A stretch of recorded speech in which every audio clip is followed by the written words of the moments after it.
Now, it's a row that's been rumbling on for a couple of years, but it could be coming to a head in the next few days. The extraction of sand from Lough Neagh has been controversial. Since it emerged, the operation does not have planning permission.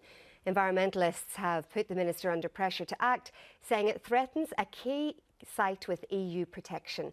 Now, Mark H. Durkin says he hopes to move in the coming days. Our environment correspondent Conor Macaulay reports.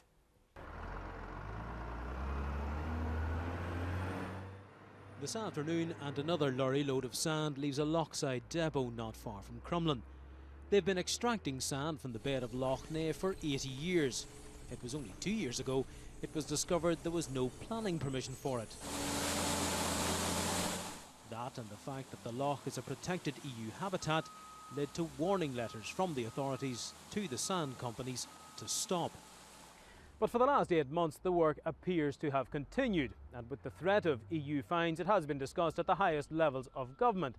This internal memo, prepared by the Chief Planning Officer Fiona McCandless for the Minister in February of this year, recommended that he move to issue a formal stop notice to cease the dredging activities, but only once he was convinced that the warning letters he'd issued last year were still being flouted. The memo was released by the Green Party, which got it under Freedom of Information rules. In it, Fiona McCandless says a failure to act could be legally construed as the department giving consent, permission or other authorisation to continued extraction. And to make sure the warning letters were being breached, the use of a helicopter was discussed as a way of establishing that the dredging operation was continuing. The time it's taken to sort all this out has left the Green Party unimpressed.